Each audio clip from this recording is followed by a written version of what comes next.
એટલે જુનાગઢનો અશોકનો શિલાલેખ આવે ત્યારે આપણે આવું યાદ રાખવાનું કે જે આપણે અશોકનો શિલાલેખ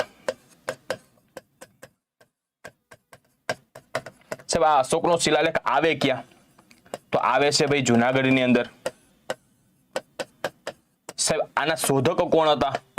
તો અશોકના શિલાલેખના શોધક હતા કર્નલ જેમ્સ ટોડ. અશોકનો શિલાલેખ છે તે ઉકેલ્યો કોણે? તો હવે જેમ્સ પ્રિન્સેપ.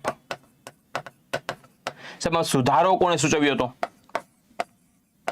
સુધારો તો ડોક્ટર ભગવાનલાલ.